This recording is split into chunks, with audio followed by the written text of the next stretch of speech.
ikaw? 2 weeks ding absent sa pagbablog ang auntie nyo? 2 linggong naging tamad. Anyways, for today's video, pupunta tayo sa one of the prominent resort hotel ng Bulinaw, Pangasinan. Isa sa pinakaluma pero hindi nalulumang resort sa aming lugar, ang El Pescador Resort Hotel. Dahil nga sa kasikatan nito ay nagsilbing landmark na to ng Bulinaw. Naitampok na nga din ito sa mga ilang programa, teleserye at mga movies. Tulad na nga lang ng Tubig at Langis nila Christine Reyes. Pagpasok mo nga dito ay unang bubungad itong isa sa mga room accommodations nila na tinatawag nga ang Grand Hotel Rooms. At syempre wala kang makikitang resort na walang cottages. Kaya naman pagkapasok mo dito sa pool area ay bubungad ang mga magagandang cottages nila na nagkakahalaga lang naman ng 1,000. Ayan na nga't nakakita din naman kami agad na magandang pwesto.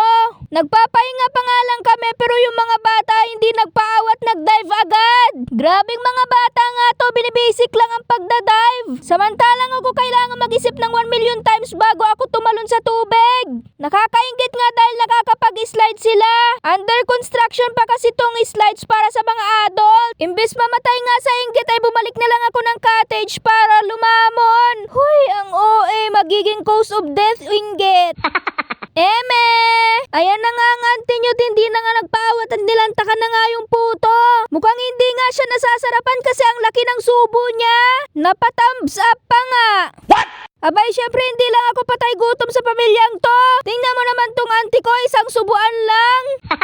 Hala, hindi na nga nagpaawat at hindi lang puto ang dinali. Di ko alam kung magsuswimming pa ba ako or magmumukbang na lang. Paano ba naman kasi ang sasarap na mga baon namin?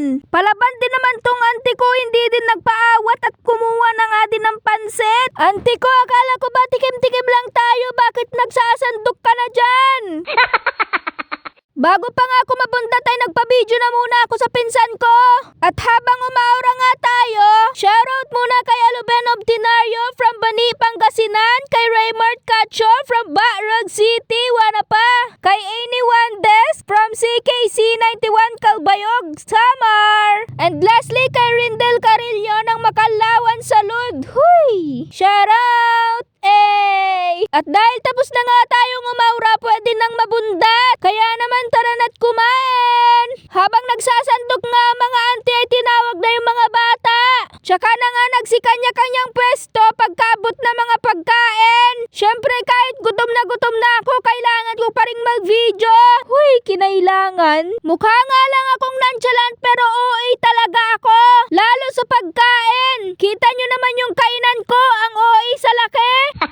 Akala mo na may ang daming nakalagay, ipansit lang naman. Pagkatapos nga manangalian ay naghugas na mga auntie kasi mag-swimming na nga daw sila. Nauna na nga tong mga dalaginding na nag-swimming. Pati din tong mga feeling binata namin na parang mga Spider-Man na nakakapit sa hallway. Syala nga ni Lola, ayaw patalo. Bongga din itong nagme-me time dito. Strong independent woman na daw siya, oh. Masaya na daw siya mag-isa. Tuwang-tuwa nga sa batang napapaso yung paa.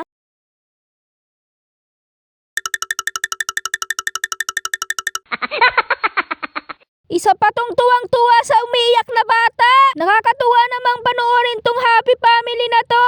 Huy, happy. Inggit na naman ako. Huy, eme. Habang kinukuhanan ko nga yung mga scenic view dito, tinawag ako ni madam para picturean na nga daw siya. Dito ko nga ni-recommend na picturean siya sa may santan. Para nga terno sa outfit niya. Pero bago nga yan ay nag-emote muna siya dito sa shower. Nag-feeling main character. Grabe naman yung photographer ni madam, nagmo-model din. Di nyo carry. Ilang million years pa nga lumipas ay dumating na tong mga VIPs. Nanggaling pa nga sila ng Alaminos kaya late na nga sila dumating. 10 milyong years na nga kaming hindi nagkita kaya ang dami na namang chismis ni auntie ko.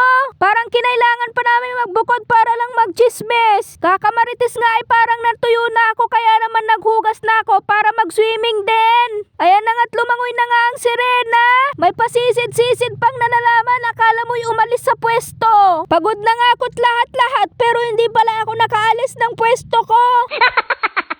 Ayan, may pa-backstroke pang ang nalalaman. Ayan tuloy, muntikan pang nalunod. Nalunod? OA na naman, 5 feet nga lang pala yan.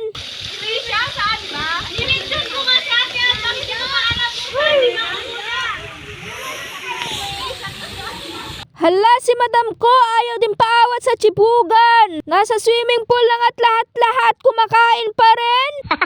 Go, madam! Nagigigil naman ako sa batang ito dahil sobrang cute. Kahit nag-iisa lang sa dulo, parang hindi nakakaawa. Nakakatuwa pang tingnan dahil parang masaya siya kahit mag-isa lang. 10 million hours nga lang pala ako nag-swimming tapos nagbanlaw na din ako agad. Nakakapagod kasing magpanggap ng matagal sa swimming pool na marunong akong lumangoy. Nakashort nga lang ako dito kasi nabasa yung palda ko. Inilahok ba naman ng mga kapatid ko yung basang damit nila?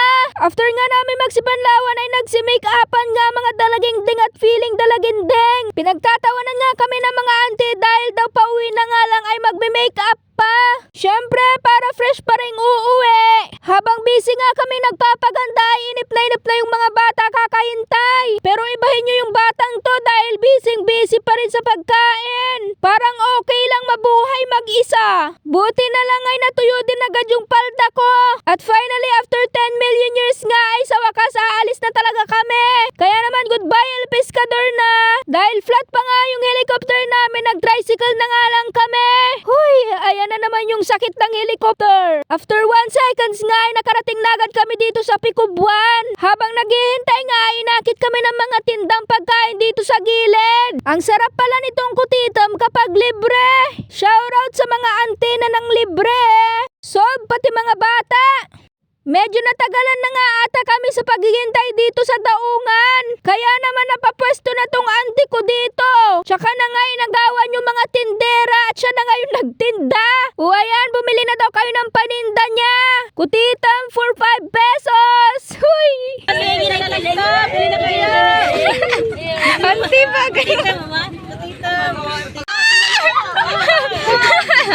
Naubos na yung tinda mo maestro. Isa. Asan na? Sino yung tindira? Hindi, Hindi, isang suman. Mga bulo ka doon. Patingman na. Mga bulo ka doon, mapulong saya. Pinikir ko na yung bayad, Plastic mo lang. Plastic mo na.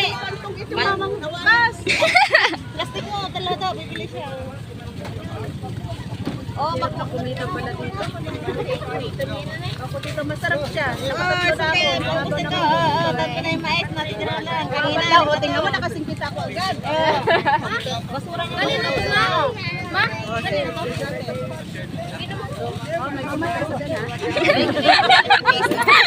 Humingi ng commission.